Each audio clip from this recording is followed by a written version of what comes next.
Welcome to the Solo Leveling season 2 episode number 9। Demon castle पर Baron को टपकाने के बाद जिसके मिलते ही आइटम सेट पूरा हो जाता है। जिनवू बाकी के सामान के साथ उसको कंबाइन कर देता है और एजल को उसकी हरकतें पल्ले नहीं पड़ रही हैं। प्रोसेस का काउंटडाउन शुरू हो गया। प्रोसेस सक्सेसफुल रहता है और होली वाटर ऑफ लाइफ बनकर जिनवू के हाथों में था, लेकिन तभी आयरन ड्रैगन को खींचता हुआ ला रहा है, जिसके लिए जिनवू उसकी तारीफ करता है। अरे वाह आयरन, तू तो बड़ा शाना बंदा निकला, बगैर कहे ही इसको उठा लाया। ठीक है चलो फिर अराइज। इतना कहते ही ड्रैगन की शैडो जाग जाती है और सिस्टम उसका नाम रखने को बोलता है। इसीलिए जिनवू उसका नाम काइजल रख देता है और काइजल एक तगड़ी सी रोर करता है और एजल को लगता है कि वो इस उड़ने वाले घोड़े की मदद से घर जल्दी पहुंच जाएंगे और उन्हें देखकर पापा भी खुश हो जाएंगे। तभी जिनवू को रिवॉर्ड में रियून स्टोन मिलता है जो शेडो एक्सचेंज का काम करता है। मतलब जिनवू की कोई शेडो कहीं पर भी होगी तो जिनवू उनके साथ अपनी जगह को बदल सकता है, यानी ये टेलीपोर्टेशन की तरह काम करेगा और इसको किसी माना की जरूरत भी नहीं है। एक बार इस्तेमाल करने पर जिनवू इसका अगला यूज 3 घंटे बाद कर सकेगा। जिनवू एजल को टाटा गुड बाय बोलता है और अपने आप को शेडो से चेंज कर लेता है और एजल समझ नहीं पाई कि आखिर यहाँ पर हुआ क्या। और जिनवू वहाँ पहुँच जाता है जहाँ उसकी शेडो पेट्रोलिंग कर रही थी, मतलब उसके पड़ोस में। और जिनवू एक लंबी सी जंप करता है और काइजल को बुलाकर पापा का परा बन के उड़ जाता है हॉस्पिटल की तरफ। और वहीं एसोसिएशन में गो और जिनचुल चींटियों के बारे में बात कर रहे हैं कि जापान ने अपनी सैटेलाइट मैजिक डिटेक्शन कैमरा से ली गई पिक्चर भेजी है और यहाँ पर रियूजी का नाम कोटो से गोटो हो गया है। रिपोर्ट में बताया गया है कि एंट के साथ लगातार बढ़ती जनरेशन के साथ इवोल्यूशन जारी है। गो गुनही को डर है कि अगर रेड के टाइम एंट्स उनके हंटर को घेर लेंगी तो क्या होगा, जिस पर जिनचुल ने बताया कि एंट को बात करने से रोकने के लिए गोटो रियूजी जेमिंग सिग्नल का इस्तेमाल करने वाले हैं और हंटर गिल्ड को बस एंट और उसके पहरेदार को संभालना है। तभी गो किसी पावरफुल प्रेजेंस को महसूस करते हैं तो जिनचुल आकर उनको बताता है, सर मैंने आपको ये बात मीटिंग में नहीं बताई क्योंकि ये एक सीक्रेट है। स्क्वेंजर गिल्ड से मिस्टर वोंग डोंगसू आने वाली जेजू आइलैंड में ज्वाइन होना चाहते हैं। ये सुनकर गो हैरान हो जाते हैं क्योंकि उन्हें पता है कि वो जिनवू के लिए यहाँ आना चाहता है, लेकिन जिनचुल ने रेड गेट का बहाना बनाकर बैक यूनहो की मदद से डोंगसू का आना कैंसिल करवा दिया है। लेकिन एक अकेला डोंगसू ही नहीं है, और कोई भी है जो कॉल करके गो गुनही से मिलना चाहता है और वो है एक नेशनल लेवल हंटर जो गो गुनही का इंतजार कर रहा है।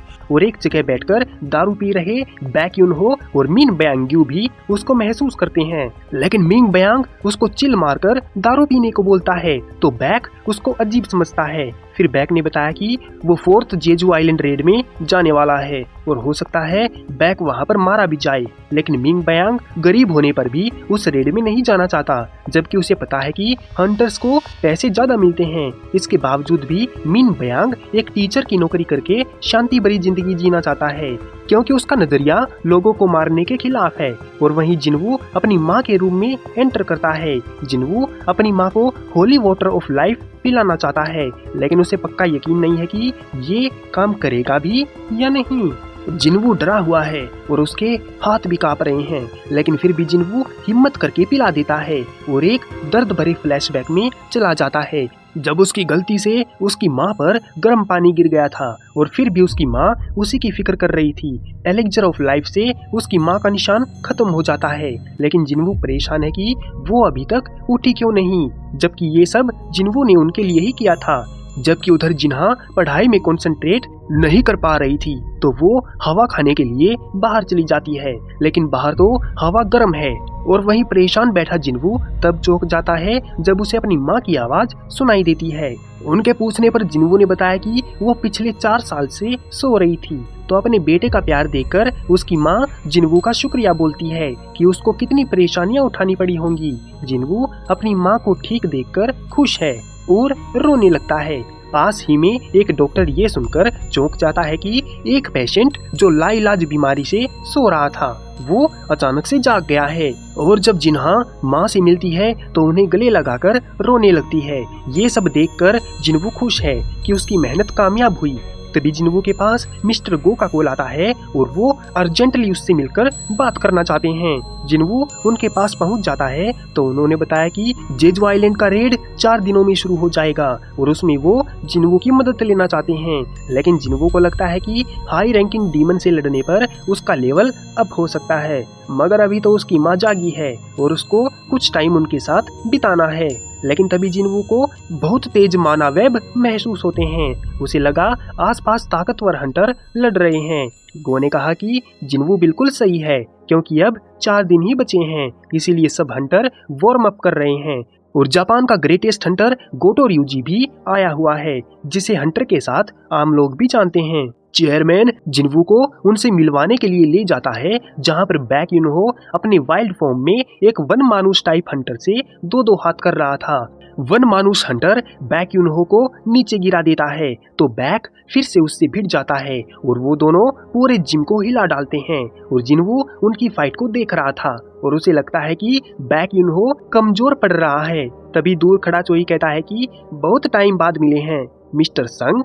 लेकिन फाइट की बात करें तो अगर बैक अपने फुल पोटेंशियल से लड़ेगा तो वो जीत जाएगा। और हमें पता चलता है कि वन मानुस का नाम मा डोंगवुक है और वो एक एस रैंक हंटर है जो कि फेम गिल्ड को लीड करता है और वो अपनी साइज को इंक्रीज कर सकता है और उनकी गिल्ड टॉप 5 में से 4th नंबर की पोजीशन को होल्ड करती है। जिन्वू पूछता है कि बैक अपनी पूरी ताकत क्यों नहीं लगा रहा है, तो चोई ने बताया कि बैक इतने लोगों के सामने शर्मा रहा है, लेकिन पूरी ताकत लगाने से वो एक बीस्ट बन जाते हैं। जिन्वू ने इस बारे में उड़ती खबरें भी सुनी थी जो सच हुई।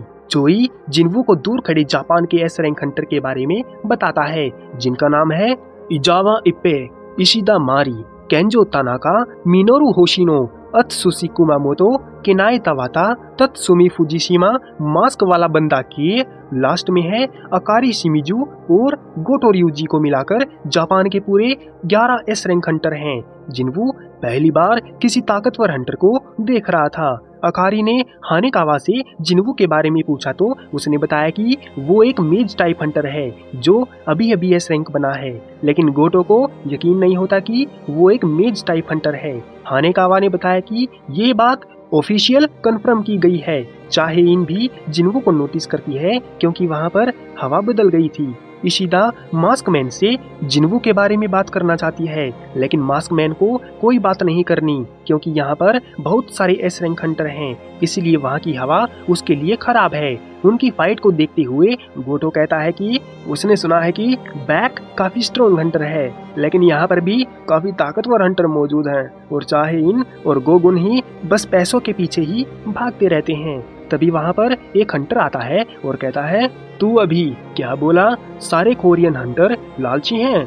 तूने क्या सोचा तू जापानीज में कुछ भी बोलेगा और किसी को पता भी नहीं चलेगा? तुम्हें बता दूं कि मैंने अपने स्कूल में दूसरी लैंग्वेज जापानीज ही सीखी थी। हानेकावा के पूछने पर साइड किक ने बताया कि ये नाइट गिल्ड के guild master park जोंगसू A rank Hunter हैं, लेकिन हानेकावा उसको नहीं जानती, जिस पर साइड किक गुस्से में बोला कि उनका गिल्ड टॉप 5 में से एक है और पार्क ए रैंक हंटर है, इसीलिए उसने नाम नहीं सुना है और उनकी गिल्ड सबसे ज्यादा ए रैंक हंटर की ताकत रखती है।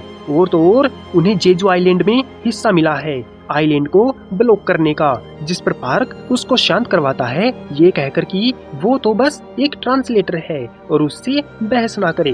तभी गोटो हानेकावा की मदद से एक अनाउंसमेंट करता है कि उन्हें एक दूसरे की ताकत परखने के लिए सभी एस रैंक हंटर में एक 1v1 मैच करना चाहिए। तभी वहाँ पर गोगुन ही आते हैं और मुकाबले में कुछ नए रूल भी ऐड किए जाते हैं कि हाथ या पीठ पकड़ते ही या नॉकडाउन करते ही जीत होगी। कोरिया अपने 4 हंटर उतारता है, बैक, चा, मा और लिम, जबकि जापान के केंजो, होशिनो, कुमामोटो और कनाई लड़ने के लिए तैयार हैं। जिन्वू को पता चलता है कि गोटो ryuji नहीं लड़ेगा और बैठकर सबकी ताकत देखेगा और जिन्वू खुश है कि उसे एस रैंक हंटर की फाइट देखने को मिल रही है। इसी के साथ the end of Solo Leveling season 2 episode number 9। मिलते हैं किसी और वीडियो में, तब तक के लिए सायोनारा।